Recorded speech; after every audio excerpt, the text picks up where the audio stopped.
नमस्कार विद्यार्थी मित्रांनो, आज आपण इयत्ता 7वीच्या बालभारती पुस्तकामधला जो पाठ पाहणार आहोत त्या पाठाचं नाव आहे भांड्यांच्या दुनियेत. आता दुनिया म्हणलं की जग, मग या भांड्यांच्या जगामध्ये आपल्याला जायचे आहे. आता ह्या भांडी ही जी आहे आपली दैनंदिन जीवनामधली अविभाज्य घटक, कारण या भांड्यांमधून धान्य साठवणं, अन्न साठवणं, अन्न सेवन करणं, अन्न शिजवणं, यासाठी भांड्यांचा फार पूर्वीपासून उपयोग केला जात असे. माणसाची गरज आणि त्या काळामध्ये उपलब्ध साधन सामग्री यानुसार भांडी तयार होत गेली, किंबहुना ती होत आहेत. आणि याच भांड्यांच्या स्वरूपामधील बदलाचा हा जो प्रवास आहे, हा प्रवास स्वतः मुलांना या भांडी सांगत आहेत. असा हा भांड्यांच्या दुनियेतला हा पाठ आपण पाहणार आहोत. आता या पाठामध्ये पात्र आहेत, अरुण आहे, आदिती आहेत. ही दोघ जण द्वितीय सत्र परीक्षा संपल्यानंतर उन्हाळ्याची सुट्टी लागली आणि सुट्टीमध्ये ते आपल्या आजी आजोबांकडे गेले. आणि आजी आजोबांकडे गेल्यानंतर मामाची मुलं या अरुण आणि आदितीची आतुरतेने वाट पाहत होते. आता गावामध्ये गेल्यानंतर काय, मुलांची नुसती धमाल. आंबे खाणं, कलिंगड खाणं, ऊस खाणं आणि विहिरीमध्ये पोहणं, असा कार्यक्रम दररोज त्यांचा निश्चित असायचा. पण दुपारचं ऊन असतं, त्या उन्हामुळे आजी त्यांना दुपारी काही घराबाहेर जाऊ देत नसे. आणि मग दुपारच्या वेळी ही मुलं घरातच काही ना काही खेळ खेळत असायची. अशाच एका दुपारी मुले लपाछपी खेळत होती. आणि लपाछपी खेळता खेळता आदिती आणि अरुणचा जो मामाचा मुलगा आहे माधव, त्याच्यावर राज्य आलेलं होतं. आणि ही जी आदिती होती, आदिती कोठीच्या खोलीमध्ये लपायला गेली. आणि या कोठीच्या खोलीमध्ये लपायला गेल्यानंतर तिचं लक्ष कोपऱ्यात ठेवलेल्या या जात्याकडे गेलं. आणि तिचं लक्ष ज्या वेळेस जात्याकडे गेलं, त्यावेळेसची आश्चर्याने त्या जात्याकडे पाहायला लागली. कारण का, तर ही अरुण आणि आदिती हे शहरामध्ये राहत होते. आणि शहरामध्ये राहत असल्यामुळे तिने ते जातं कधी पाहिलेलं नव्हतं. त्यामुळे तिने विचारलं की हे काय आहे. असं पुटपुटत तिने आपल्या भावंडांना कोठीच्या खोलीमध्ये बोलावलं आणि तिला सगळ्या आपल्या भावंडांना जातं दाखवलं. आणि त्यांच्याकडे पाहून जात्याने सुद्धा स्मितहास्य केलं. स्मितहास्य करणे म्हणजे हलकेसे थोडेसे हसू. आता ही जी भांडी आहेत, या कोठीच्या खोलीमध्ये गेल्यानंतर ज्या काही वस्तू ठेवलेल्या होत्या त्यातल्या जात्याकडे या आदितीचं लक्ष गेल्यामुळे या आदितीने आपल्या बांधवांना, आपल्या भावांना विचारलं की हे काय आहे. त्या जात्याकडं बोट करून, त्यामुळे जातं म्हणायला लागली, काय मुलांनो, ओळखलत का मला, मी जातं. लगेच अरुण म्हणतो, तू इथं काय करतोस. जातं म्हणतं, काय सांगू तुम्हाला, आजकाल लोक माझा फक्त लग्नाची हळद दळण्यासाठी उपयोग करतात आणि नंतर असं कोपऱ्यामध्ये ठेवून देतात. आता काय, माझे नवे मित्र, सगळे सोयरे स्वयंपाकघरामध्ये विराजमान झालेले आहेत. आदिती म्हणते, तुझे मित्र, सगळे सोयरे कोणते आम्हाला नाही समजलं. सगळे सोयरे म्हणजे नातेवाईक. म्हणजे या जात्याचा उपयोग आजकाल फक्त लग्नामधली हळद दळण्यासाठीच करत असत. तेवढं काम झालं की त्याला परत कोपऱ्यामध्ये त्या जात्याला ठेवून दिला जात असे. कारण का तर या जात्याचे नवे मित्र सगळे सोयरे हे सगळे स्वयंपाकघरामध्ये विराजमान झालेत, म्हणजे येऊन बसलेत. ते आदिती म्हणते, कोणते तुझे मित्र, कोणते सगळे सोयरे, कोण ते आम्हाला नाही समजलं. जातं म्हणतं, तुम्हाला काहीच माहित नाही आमच्याबद्दल. जातं त्या कोठीतल्या खोल्यामधल्या इतर भांड्यांना उद्देशून बोलतं. सांगूया का आपण यांना आपला जन्म, विकास आणि आपल्यात होत गेलेल्या बदलाबद्दलची माहिती. म्हणजे हे जातं या कोठीच्या खोल्यामध्ये ज्या ज्या गोष्टी वस्तू ठेवलेल्या होत्या त्या वस्तूंना त्यांना विचारून या मुलांना त्यांचा जन्म कसा झाला, त्यांचा विकास कसा झाला आणि त्यांच्यामध्ये होत असलेला जो बदल आहे तो बदल कसा कसा होत गेला याबद्दलची माहिती सांगू का, असं म्हणून या जात्याने बाकीचे जे काही वस्तू ठेवलेल्या आहेत त्या वस्तूंना म्हणाला. कोठीतील जुन्या प्रकारची सर्व भांडी माना डोलावतात. त्यातला एक जो असतो दगडी पाटा, तो म्हणतो, थांब मी सांगतो त्यांना आपला इतिहास. मी आता जातच असं बोलायला लागलं तसं त्या कोठीच्या खोलीमध्ये ठेवलेले जे इतर भांडी होती, जुन्या प्रकारची जी काही सर्व भांडी होती, त्या सर्व भांड्यांपैकी जो दगडी पाटा होता, तो दगडी पाटा या जात्याला म्हणाला, थांब मी सांगतो त्यांना आपला इतिहास. बरं का मुलांनो, मानव जसा शेती करू लागला, स्थिर जीवन जगू लागला, तशी त्यांना अन्न शिजवणं, अन्न साठवणं यासाठी भांड्यांची आवश्यकता वाटू लागली. पण जोपर्यंत माणूस शेती करत नव्हता, त्याचं जीवन स्थिर नव्हतं, तोपर्यंत त्याला भांड्यांची आवश्यकता वाटत नव्हती. त्यामुळे जसा हा मानव शेती करू लागला, स्थिर जीवन जगू लागला, तशी त्याला अन्न शिजवणं, अन्न साठवणं यासाठी भांड्यांची गरज वाटू लागली, आवश्यकता वाटू लागली. या गरजेपोटीच त्यानं मातीपासून मडकी, पसरट ताटल्या, वाडगे, पराती, रांजण, घडे अशा नित्योपयोगी भांडी बनवली. वाडगे म्हणजे वाटी, घडे म्हणजे मडकं किंवा घागर, नित्योपयोगी म्हणजे नेहमी उपयोगात येणारी. आता दगडी पाट्याने सांगितलं की आमचा जन्म कसा झाला, कारण माणसाला या भांड्यांची गरज का वाटू लागली, कारण तो शेती करू लागला, स्थिर जीवन जगू लागला, मग ती भांडी शिजवण्यासाठी, अन्न शिजवण्यासाठी, अन्न साठवण्यासाठी त्यांना भांड्यांची आवश्यकता वाटू लागली. म्हणून मातीपासून मडकी, पसरट ताटल्या, वाडगे, पराती, रांजण, घडे अशा नेहमी उपयोगात येणाऱ्या वस्तू या मानवाने बनवल्या. माधव म्हणतो, अरे पण आम्ही आजही मातीच्या माठातलं थंडगार पाणी पितो, छोट्या छोट्या मडक्यात दही लावतो, पण काय रे, माणसानं फक्त मातीचीच भांडी बनवली का?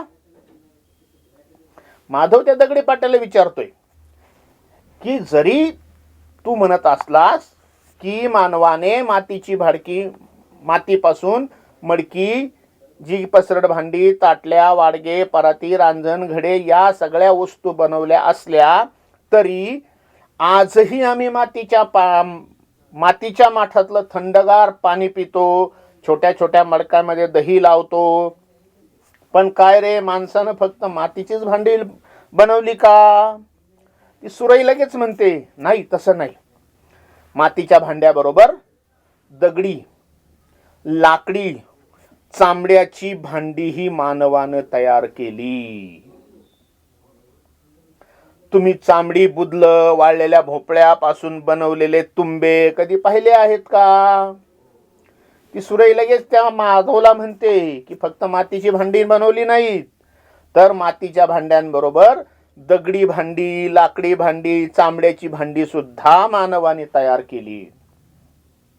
तुम्ही चामडी, बुदलं, वाळलेल्या भोपळ्यापासून बनवलेले तुंबे कधी पाहिले आहेत का?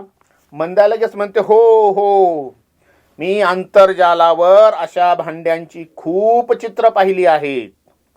अजूनही आदिवासी लोक आदिवासी भागातील लोक अशाच वस्तूंचा उपयोग करतात, हेही वाचलं आहे. आता या सगळ्यांच्या गप्पा चाललेल्या असतात, त्यातला एक खलबत्ता, ज्या काही भांडी असते त्या भांड्यामधला हा खलबत्ता आहे. खलबत्ता पण बोलायला लागला. तो म्हणला, मुलांनो, लाकडापासून बनवलेली भिंती लगत ठेवलेली ही काठवट पहा. भिंती लगत म्हणजे भिंतीजवळ खेटून ठेवलेली. गव्हाचं, ज्वारीचं, बाजरीचं अशी पिठं मळण्यासाठी, भाकरी थापण्यासाठी तिचा उपयोग केला जायचा. आजही ग्रामीण भागात काही घरामधून तिचा वापर होताना दिसतो. म्हणजे पहा, अगोदर बोलला दगडी पाटा, नंतर बोलली सुरई, नंतर बोलला खलबत्ता. आता ज्या खलबत्त्याने ज्याच्याविषयी या मुलांना माहिती सांगितली ती काठवट न राहू नये बोलू लागली. ती काठवट म्हणजे लाकडी परात. ती म्हणाली, अगं मंदा, तुला आठवतं का, तुझ्या आजीला आमचा नवा मित्र मिक्सरची खूप भीती वाटायची.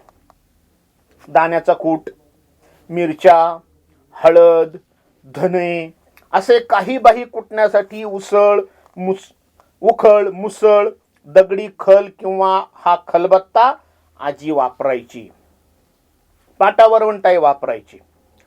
आता तुम्हीच सांगा मुलांनो, आज उखळीमध्ये कोण पदार्थ कुटत बसतय? लावला मिक्सर की झालं काम. वेळही वाचतो आणि श्रमही वाचतात. पूर्वी पिठाच्या मसाल्याच्या गिरण्या नव्हत्या. गृहिणी जात्यावर धान्याचं पीठ दळायच्या. धान्य पाखडायला सूप असायचं. हे सगळं काठवटीचं बोलणं ही मंदा ऐकते आणि मंदा म्हणते हे सगळं खरं आहे.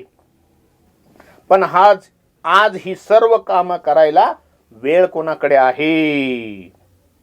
जातं म्हणते मातीच्या व लाकडाच्या भांड्या पाठोपाठ माणसानं तांब, लोखंड या धातूचाही शोध लावला आणि मग भांडी बनवण्यासाठी त्यांचा वापर होऊ लागला.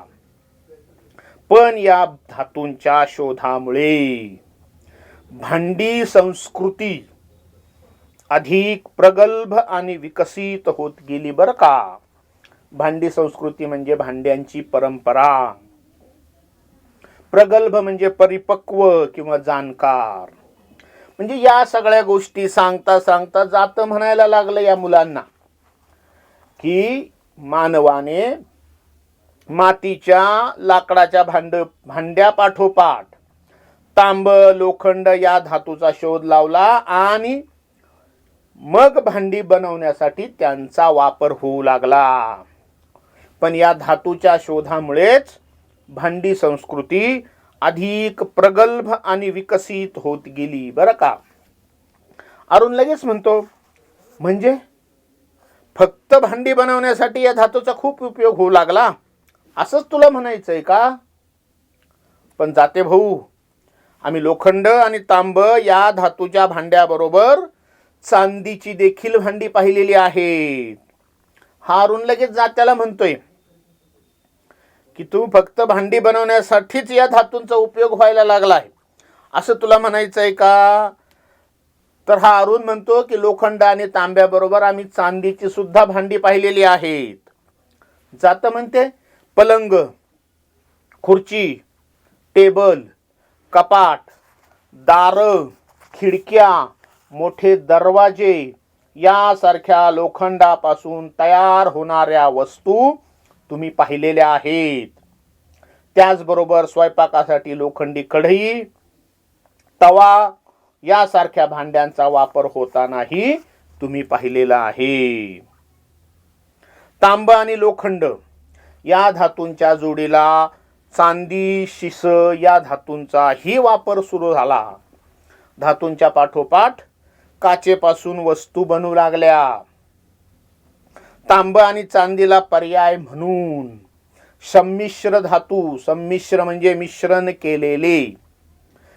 केलेले धातू, त्यामध्ये पितळ आणि कासे यापासूनही भांडी बनवायला लागली.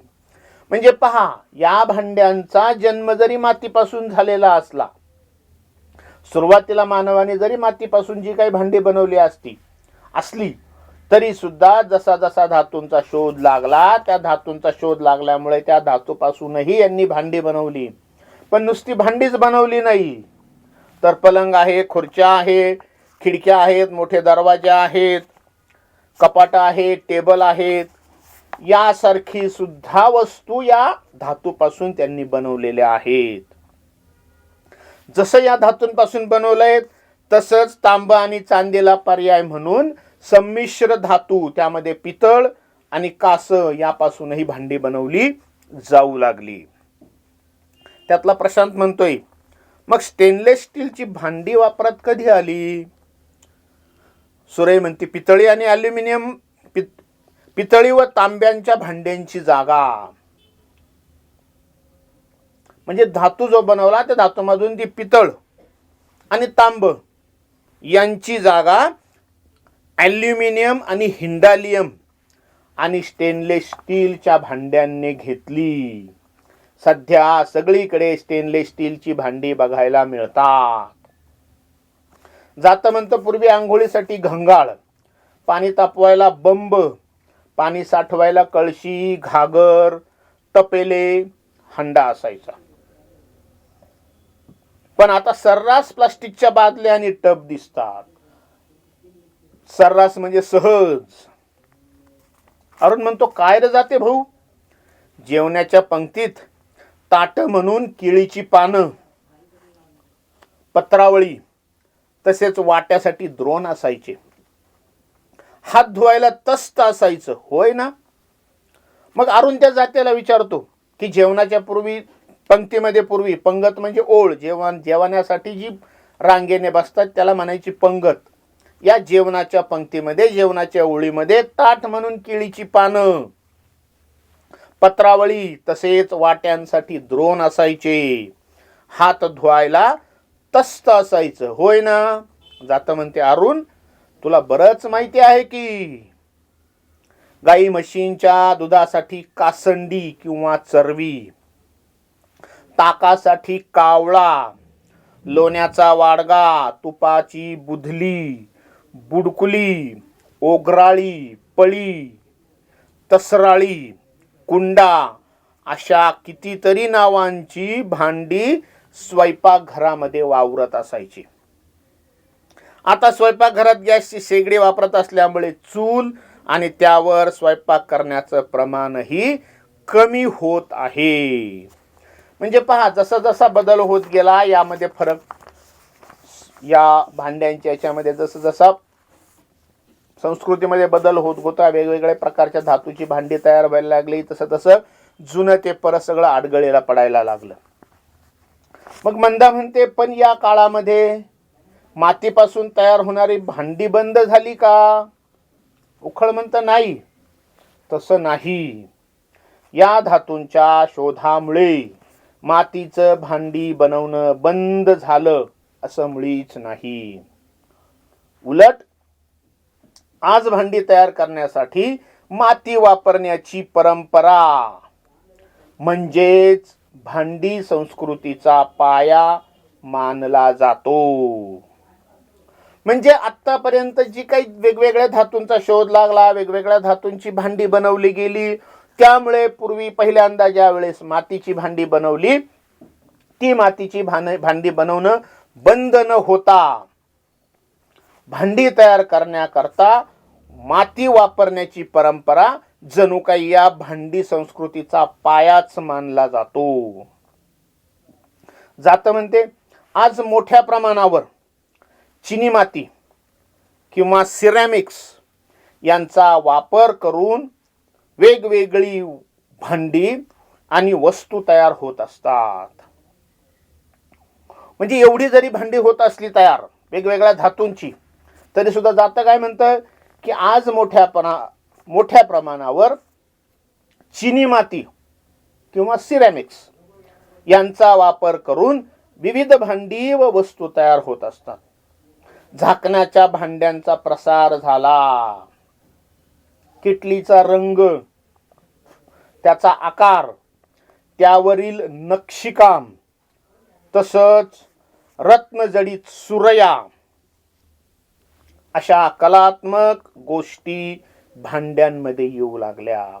रत्नजडित म्हणजे रत्नांनी मढवलेल्या, कलात्मक म्हणजे अति सुंदर. हे जातं म्हणायला लागलं की जरी वेगवेगळ्या प्रकारच्या धातूंपासून भांडी बनवत असली तरी सुद्धा आज मात्र मोठ्या प्रमाणावर चिनी माती किंवा सिरॅमिक्स यांचा वापर करून विविध भांडी आणि वस्तू तयार होत आहेत. झाकणांचा भांड्याचा रंग, झाकणाच्या भांड्यांचा प्रसार झाला. म्हणजे पूर्वी जी भांडी होती आता झाकणासहित भांडी यायला लागली. त्यामध्ये जी किटली आहे त्या किटलीचा रंग, त्याचा आकार, त्यावरील नक्षीकाम, तसंच रत्नजडित सुरया अशा कलात्मक गोष्टी भांड्यांमध्ये येऊ लागल्या. आदिती म्हणते हो हो, हे अगदी खरं आहे. आमच्या घरी स्टेनलेस स्टील, नॉनस्टिक आणि कोटेड मेटलची भांडी आहेत. खलबत्ता लगेच म्हणायला लागला, प्रत्येक जण स्वतःच्या खिशाला परवडणारी, सहजपणे उपलब्ध होणारी आणि वापरण्यास सोपी असणारी भांडी खरेदी करण्याचा प्रयत्न करतो. या खलबत्त्याचं महत्वाचं वाक्य आहे. प्रत्येक जण काय करतो, बाजारात गेल्यानंतर भांडी खरेदी करताना तो असा विचार करतो की ते आपल्या खिशाला परवडणारी आहेत का, ती सहजपणे उपलब्ध होणार आहेत का आणि वापरण्यासाठी सोपी असणारी भांडी आहेत का. अशी भांडी असतील तरच तो खरेदी करण्याचा प्रयत्न करतो. एकूणच काय तर भांडी हे मानवी संस्कृतीचं अविभाज्य अंग आहे. अविभाज्य म्हणजे अलग न करता येणारं, वेगळं न करता येणारं, हे अविभाज्य. म्हणजेच प्रशांत म्हणतो की एकूणच काय तर भांडी हे मानवी संस्कृतीचं अविभाज्य अंग आहे. गरजेनुसार भांड्यांमध्ये विविधता येत आहे, तरी जिथं जिथं मानवी समाज तिथं तिथं ही भांडी असणारच. प्रशांत म्हणतो बरोबर. एकूण काय तर भांडी हे मानवी संस्कृतीचं अविभाज्य अंग आहे. गरजेनुसार भांड्यांमध्ये विविधता येत असली तरी जिथं जिथं मानवी संस्कृती, मानवी समाज तिथं तिथं ही भांडी असणारच. आदिती म्हणते, आज आम्हाला तुम्हा सर्वांबरोबर खूप मजा आली. आम्ही तुम्हा सगळ्यांचं खूप आभार मानतो, कारण तुम्ही आम्हाला भांड्यांच्या दुनियेची सफरच करून आणली. सफर म्हणजे प्रवास. असं हे भांड्यांच्या दुनियेत आदिती आणि अरुण यांनी या ग्रामीण भागामध्ये त्यांच्या मामाच्या गावाला गेलेले असल्यामुळे त्या ठिकाणी जी काही कोठीची खोली होती, या कोठीच्या खोलीमध्ये ज्या जे काही भांडी होती त्या भांड्यांना परिचय या भांड्यांनी स्वतःच त्या आदिती आणि अरुणला करून दिलेला आहे. असा या ठिकाणी धडा या ठिकाणी पूर्ण झालेला आहे. आता याचे स्वाध्याय आपण पाहूयात. स्वाध्यायामध्ये प्रश्न जो पहिला आहे तो प्रश्न पहिला तुम्ही धडा वाचायचा आणि धड्यामधून त्या प्रश्नांची उत्तरं तुम्ही वहीमध्ये लिहायची आहेत. दुसरा जो प्रश्न आहे त्यामध्ये खालील आकृती पूर्ण करा. मानवाने ज्या घटकांपासून भांडी बनवली ते घटक, म्हणजे मानवाने कोणकोणत्या घटकांपासून भांडी बनवली हा प्रश्न आहे. मग त्यामधले पहिला घटक आहे दगड. दगडापासून त्याने भांडी बनवली. दुसरा घटक आहे लाकूड. त्याने लाकडापासूनही भांडी बनवली. तिसरा घटक आहे चांबडे. चांबड्यापासूनही त्यांनी भांडी बनवली. चौथा घटक आहे लोखंड. या लोखंडापासूनही त्यांनी भांडी बनवली. आणि पाचवा घटक आहे तांबे. या तांब्यापासूनही त्यांनी भांडी बनवली. म्हणजे हा दुसऱ्या प्रश्नाचं उत्तर कोणकोणतं आहे? दगड, लाकूड, चांबडे, लोखंड आणि तांबे. समजला दुसरा प्रश्न? आता तिसरा प्रश्न. तिसरा प्रश्न आहे भांडी हे मानवी संस्कृतीचे अविभाज्य अंग आहे. या विधानाबद्दल तुमचं मत स्पष्ट करायचंय. तर हाही प्रश्न तुम्ही पुस्तकामध्ये वाचून लिहू शकता. चौथा प्रश्न ही तुमच्या घरामधील ज्या काही निरुपयोगी वस्तू आहे तुम्ही काय कराल. तोही तुमच्या घरामध्ये ज्या ज्या निरुपयोगी वस्तू आहे त्याचं तुम्ही काय करता ते थोडक्यामध्ये लिहायचंय. पाचवा प्रश्न आहे 2-2 उदाहरणे द्या. 7 आकडे दिलेले आहेत. पहिला आकडा आहे मातीची भांडी. आता या मातीची भांडी 2 उदाहरणे द्यायची आहेत. एक आहे मडकी, दुसरा आहे रांजण. ज्या काही मातीच्या वस्तू आहेत, मातीच्या बनवलेली जी भांडी आहेत त्यापैकी 2 दिलेल्या आहेत. अजूनही काही भांडी आहेत पण त्यातल्या आपल्याला 2-2 उदाहरणं सांगितले, त्यामुळे मडकी आणि रांजण ही 2. चामड्यापासून बनवलेली भांडी बुदले आणि पखाली. लाकडी भांडी काठवट आणि उखळ. तांब्याची भांडी हंडा आणि घंगाळ. चिनी मातीची भांडी किटली आणि सुरई. नॉनस्टिकची भांडी तवा आणि कढई. काचेची भांडी ग्लास आणि कप. म्हणजे पाचवा प्रश्न 2-2 उदाहरणं, प्रत्येकाची 2-2 उदाहरणं. मातीची भांडी कोणती आहेत? मडकी आणि रांजण. चामड्यापासून बनवलेली भांडी बुदले आणि पखाली. लाकडी भांडी आहेत काठवट आणि उखळ. तांब्याची भांडी आहेत हंडा आणि घंगाळ. चिनी मातीची भांडी आहेत किटली आणि सुरई. नॉनस्टिकची भांडी आहेत तवा आणि कढई. काचेची भांडी आहेत ग्लास आणि कप. हा झाला 5वा प्रश्न. आता 6वा प्रश्न, यांना काय म्हणतात? जेवणासाठी पंक्तीत वापरण्यात येणारं ताट. जेवणासाठी पंक्तीत वापरण्यात येणारं ताट ते कोणतं आहे? ते आहे पत्रावळ. दुसरा, जेवणापूर्वी व जेवणानंतर हात धुवायचे भांडे. जेवणापूर्वी व जेवणानंतर हात धुवायचे भांडे ते कोणतं आहे? तर ते आहे तस्त. तिसरा आहे दुधासाठी भांडे. दुधासाठी भांडे ते कोणतं आहे? चरवी. त्यानंतरचं आहे ताकासाठी भांडे ते कोणतं आहे? तर कावळा. आणि शेवटचं आहे पूर्वी आंघोळीसाठी वापरायचे भांडे ते कोणतं आहे? घंगाळ. हे 6 प्रश्न झाले. खालचा आहे खेळू या शब्दांशी. कंसातील शब्द आणि शब्दसमूह यांच्यामध्ये योग्य बदल करून रिकाम्या जागा भरा. आता कंसामध्ये कोणकोणते शब्द दिलेत पहा. अविभाज्य अंग, नित्योपयोगी, विराजमान होणे आणि सगळे सोयरे. त्यातला अ आकडा. संत तुकारामांनी वृक्षांना सगळे सोयरे संबोधून त्यांचा गौरव केला.